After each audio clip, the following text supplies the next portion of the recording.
सभी साईं भक्तों को ओम साईं राम, जय साईं राम। आज हम सब लोग बस अध्याय 5 की तरफ बढ़ते हैं। जैसा कि आप सब लोग 1, 2 और 3, 4 अध्याय में देखते आए हैं कि ये जो हम लोग स्टार्ट किए हैं, इसका यही माध्यम है कि जब हम लोग पारायण करते हैं तो समझ में जब नहीं आता है, तो अगर उसको थोड़ा सा समझ के करें तो समझ में आ जाएगा सरल भाषा में, जिसे कहते हैं सारांश। थोड़ा सा अर्थ बता देने से क्या होता है, समझ में आ जाता है। और आपसे बार बार कहा है कि हमें भी नहीं समझ में आता था, ऐसा नहीं कि हमें पहले से ही सब कुछ आ गया था। धीरे धीरे जब आप पढ़ते रहेंगे, आपको सचरित का एक एक शब्द समझ में आने लगे, और जितने बार पढ़ेंगे कुछ ना कुछ नया उससे मिलता ही रहेगा। तो अध्याय 5 में चांद पाटिल की बारात के साथ श्री साईं बाबा का पुनः आगमन, अभिनंदन, श्री साईं शब्द से संबोधन, अन्य संतों से भेंट, वेशभूषा, नित्य कार्यक्रम, पादुकाओं की कथा, मोहिद्दीन के साथ कुश्ती और मोहिद्दीन का जीवन परिवर्तन, और जल का तेल में रूपांतर, मिथ्या गुरु जौहर अली। ये जो अध्याय है थोड़ा बहुत बड़ा है, तो कोई बात नहीं, इसको जब आराम से पढ़ोगे तो बहुत अच्छा है। इसमें बहुत सी कथाएं दी हुई हैं बाबा की। इसमें सबसे पहले कहा गया है कि चांद पाटिल की बारात के साथ बाबा कैसे आए थे। आप सबको मालूम है ना कि चांद पाटिल की घोड़ी खो गई थी और वो जंगल में भटक रहे थे। तो उसको हम ऐसे थोड़ा सा ही चैप्टर पढ़ा हुआ है, उसी से हम थोड़ा आपको बताने की कोशिश करेंगे। तो बाबा ने जब देखा था चांद पाटिल जी ने, तो उनकी घोड़ी खो गई थी, उसको आवाज़ दे रहे थे। बाबा ने कहा था वहाँ जा कर के देखो। तो जा कर के उन्होंने देखा तो उनकी घोड़ी मिल गई। फिर उनको लगा कि नहीं, ये कोई साधारण मानव नहीं है, ऐसा लग रहा है कि साधारण नहीं है। और उनको देख के बाबा को ऐसा लगा कि हाँ, ये कोई बहुत ही पुण्य आत्मा है। और फिर उन्होंने क्या किया, जब देखा था ना कि उनको कैसे बाबा की वेशभूषा उन्होंने बताई थी कि नॉर्मल ढंग से एक कफनी पहने थे और एक सर पे बांधे हुए थे और उनके पास एक सटका था। तो उन्होंने चिलम को कैसे जलाया था और पानी कैसे अंगार निकाले, कैसे उन्होंने आग निकाली, आग निकाल करके चिलम भरी, फिर पानी से गीला किया, ये सब इसमें दिया गया। और फिर इसके बाद जब ये सब देखा तो चांद पाटिल बोले बाबा से कि नहीं बाबा, आप मेरे साथ चलिए। और उनको अपने साथ लेकर के गए। ये जब वो अपने साथ लेकर के गए, इसके बाद उनके यहाँ शादी थी, उनके साले की शादी थी। तो जब उनकी साले की जो शादी थी, वो बारात कहाँ जा रही थी, शिरडी जा रही थी।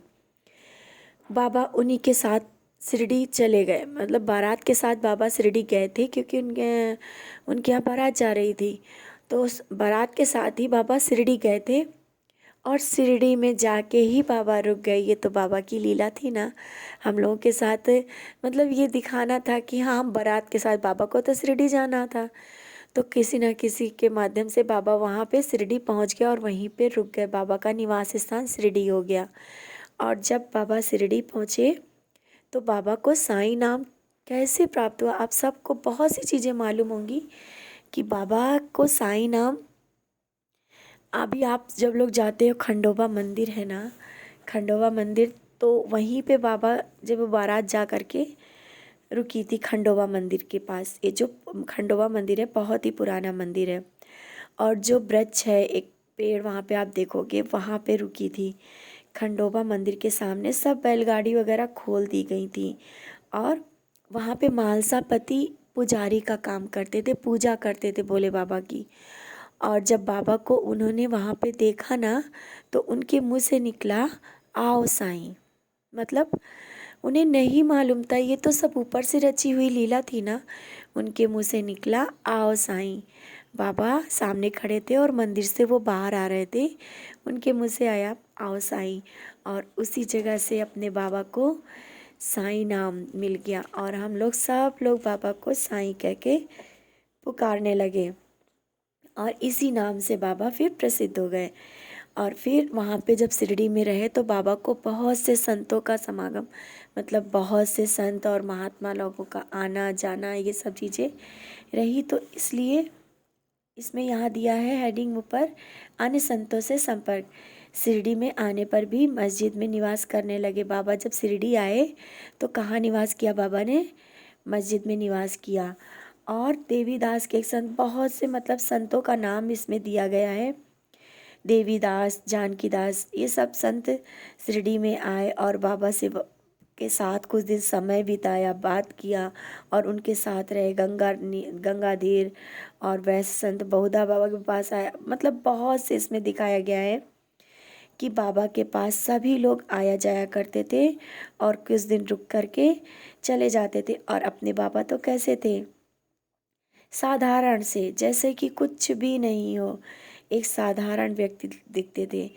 और जिसका कि अनुभव आज हम सब लोग कहते हैं, जो आधा साधारण सा उस समय दिखने वाले बाबा हमारे क्या थे, किसी को कुछ बताने की ज़रूरत ही नहीं है।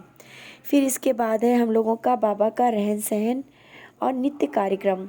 बाबा के जो रहन सहन था वो कैसा था? बाबा जब कम उम्र की अवस्था में जब आए थे तो उनके कैसे थे? बाल बहुत लंबे थे और वो सदैव मतलब हष्ट पुष्ट और पहलवान की तरह रहते थे। जब रहा था शिरडी से थोड़ी दूर पर जो है वहाँ पे, जो जब शिरडी से थोड़ी दूर जाने पे अभी भी रहाता है, वहाँ से पेड़ पौधे, उसके पौधे लेके आया करते थे और बाबा लगा दिया करते थे पेड़ पौधों को। रहाता जा कर के वहाँ से जूही जाई और भी फूल लेकर के जो खरीद के लाते थे और स्वच्छ करके उसको साफ करके लगाते थे और सींचते थे। और बाबा को सींचने जो पानी डालते थे पेड़ों पे, जो पौधों में, तो उसका एक अलग ही लीला थी उनकी कि बाबा जब भी पानी डालते थे कच्चे घड़ों से पानी ला करके और डाला करते थे।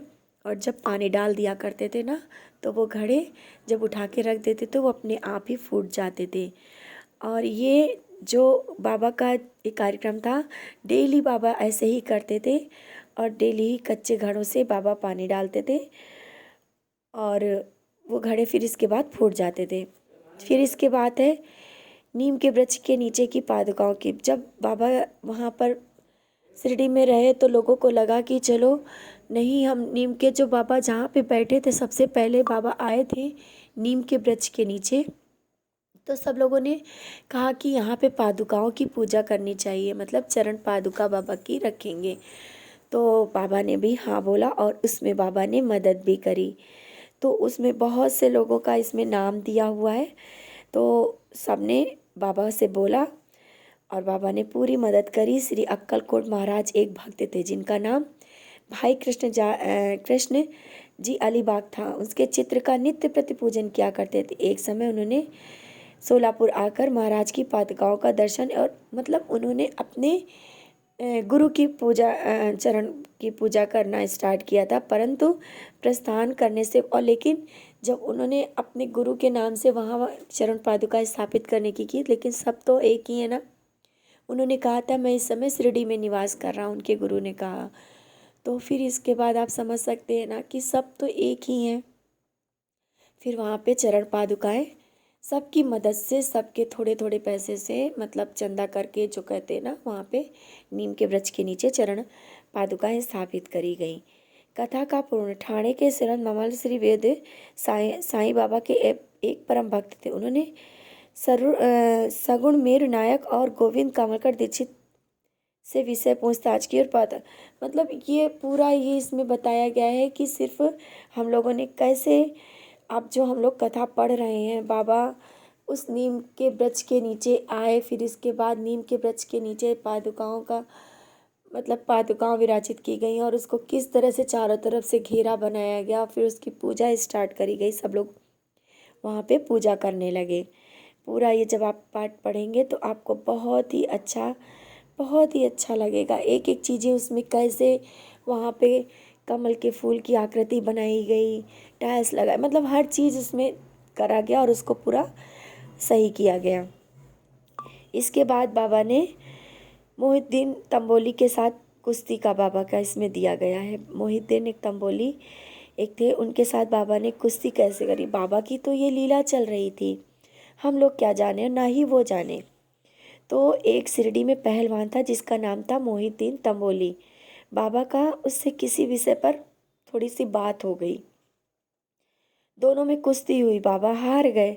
इसके बाद बाबा ने अपनी पोशाक और रहन सहन, मतलब बाबा जब उससे हार गए तो इसके बाद जब बाबा पहलवान के मतलब थोड़ा बाल खुले और ऐसे रखते थे बताते हैं, तो बाबा ने क्या किया, अपनी पोशाक ही बदल दी। वे कफनी पहनने लगे और लंगोट बांधते और कपड़े, और जो कपड़ा होता उसको सिर को ढक लेते थे।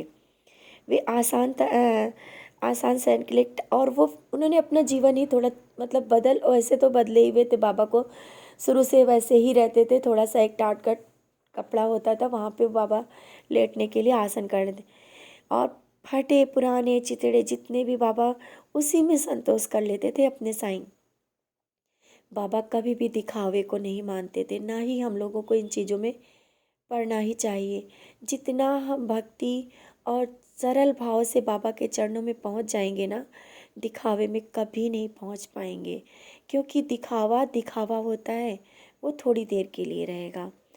तो इसी के साथ बाबा ने फिर जो मोहिद्दीन जो थे वो भी बदल गए और उन्होंने भक्ति की तरफ मार्ग पकड़ लिया। और बाबा ने कहा, गरीबी अव्वल बादशाही, अमीरी से लाख सवाई, और गरीबी का अल्लाह भाई। कहते हैं ना कि गरीबी और अमीरी दो शब्द जो बोले गए ना, गरीब एक होता है, गरीबी जहाँ पे होती है वहाँ भगवान का वास बोलते हैं, क्योंकि हम लोग उस समय बाबा से बहुत ही कनेक्ट हो जाते हैं, क्योंकि हर समय बाबा से या अपने इष्ट के साथ बैठ कर के कुछ मांगते हैं। ये सब अध्याय जब आप पढ़ोगे बहुत ही अच्छा लगेगा। इसके बाद है जल का तेल में परिवर्तन। बाबा ने कैसे जल को तेल में परिवर्तन किया, क्योंकि आप सब जानते हैं बाबा को उस समय भी कोई तेल देने के लिए तैयार नहीं हुआ। तो बाबा तो भगवान थे, बाबा सब जानते, तो बाबा को ये लीला करनी थी। तो आपने देखा कि जब तेल नहीं मिला तो बाबा ने कैसे अपने एक वो जो टिन पाल होता है उसमें बोला, थोड़ा सा पानी लिया और उसमें थोड़ा सा जो तेल था उसको मुंह में डाला और उसमें पलटा और कहा कि जाओ इससे दिए जला दो जा कर के। और वो जो तेल था वो क्या बन गया, जो पानी के साथ मिलके वो ज़्यादा तेल बन गया और वो पानी ही से ही दिए जलने लगे। सब देख करके, बाबा की ये लीला को देख करके सब चकित हो गए। सच है, आज भी है कि हम सब श्रद्धा भाव से बाबा को नाम लेकर के तेल और जो दिए जलते हैं, अगर पानी से जलाना चाहें तो बाबा आज भी वो पानी से दिए जला देते हैं।